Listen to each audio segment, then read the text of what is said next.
Is anyone there? This is Paper Sharps, reporting from Gliese-6143-She for Feed Me Pixels. I crashed on this planet with no one nearby. If someone picks up this signal, let them know about the Solus Project through these recordings. I've spent around 12 hours on this hellish planet trying to survive and trying to find out what the hell's going on. What follows is an account of my findings, recorded for the fleet to analyze.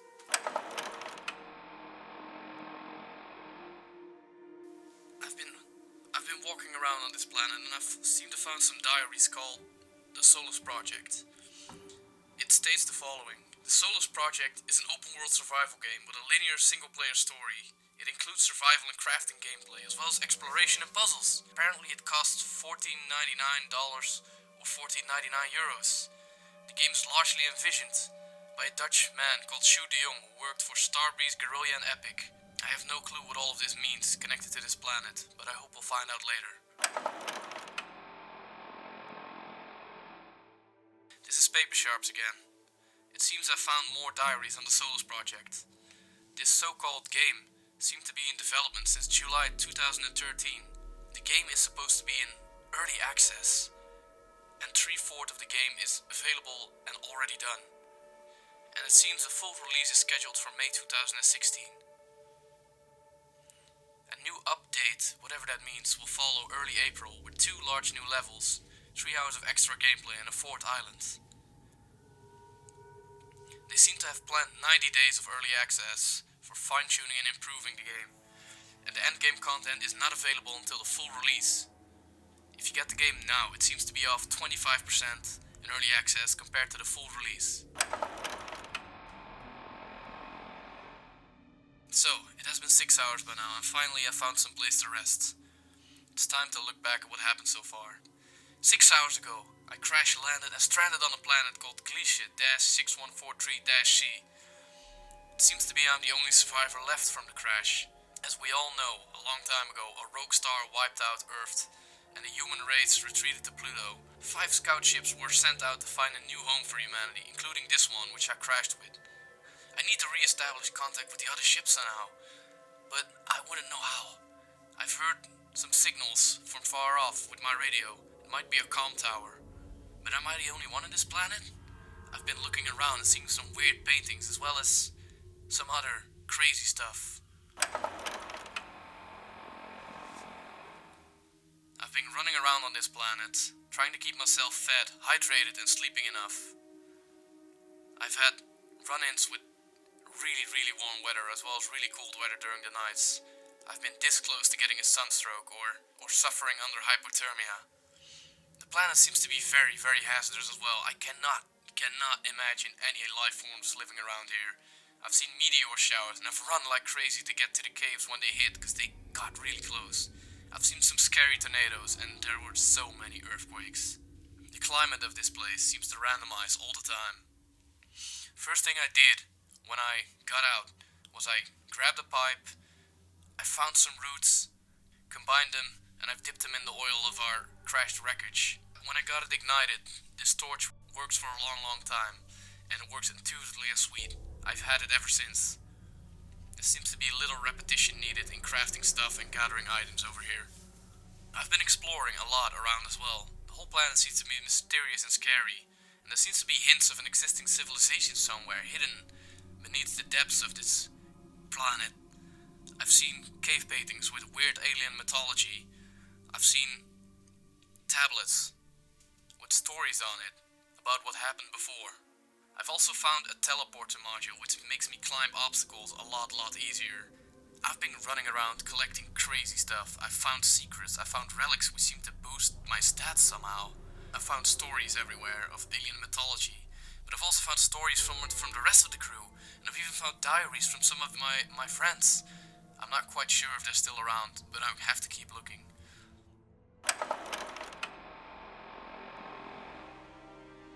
Hey guys, I found my way back from Gliese, sitting back in the recording studio, and I'm gonna tell you a little bit more about the Solus Project. Really interesting game.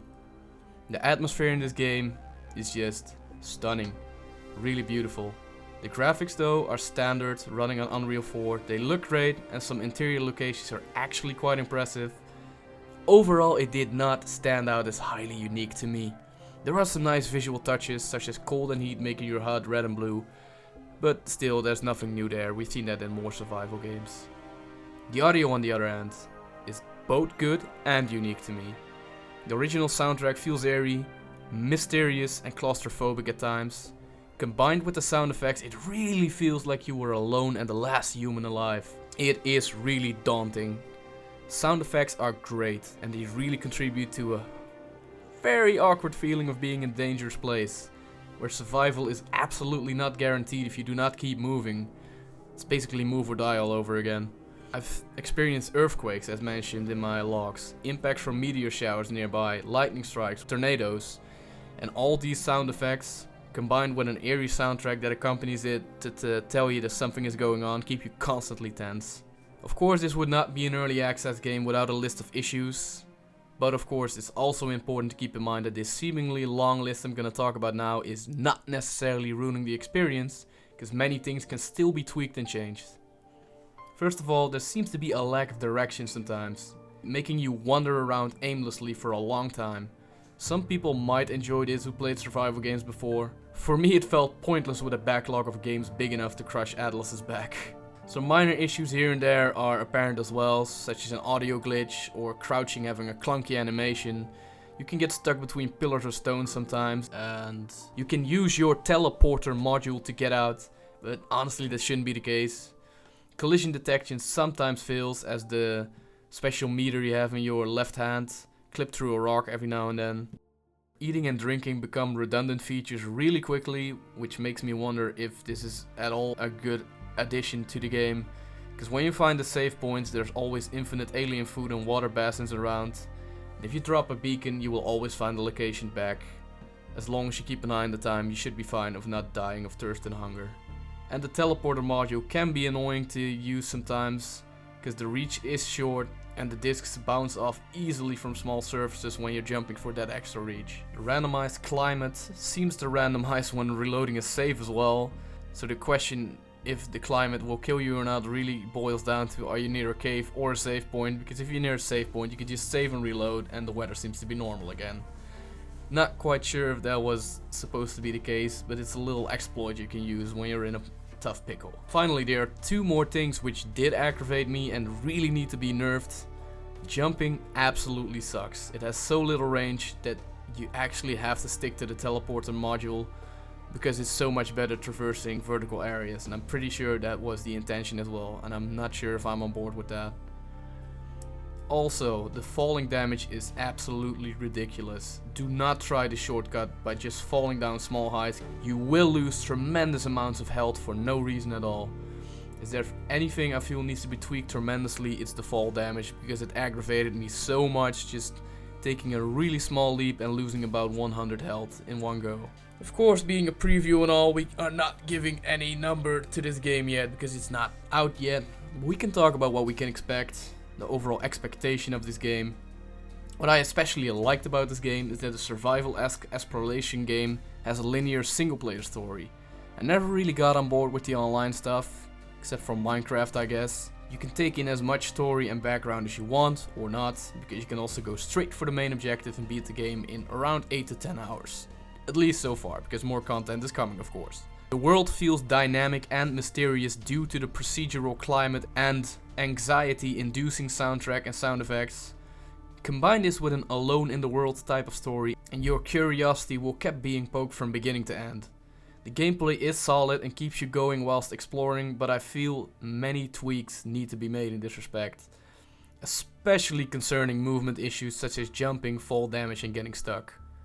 Completionists can also eat their heart out with over 300 story pieces, 60 locations, 80 secrets and probably a lot more stuff I'm forgetting here. The game has around 2 months left of development time, so I hope they tweak some gameplay aspects here and there. But overall, I expect a lot from this game. And if you like survival and exploration type games, but you're not always into the online aspect, I would definitely recommend you check out the Solus Project.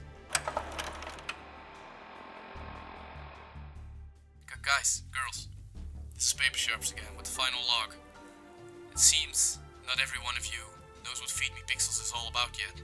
So let me explain it quickly to you. We have this YouTube channel where content creators work constantly to bring you fine reviews, but also other stuff is dropped. Twitch, where a team of streamers streams almost 24/7.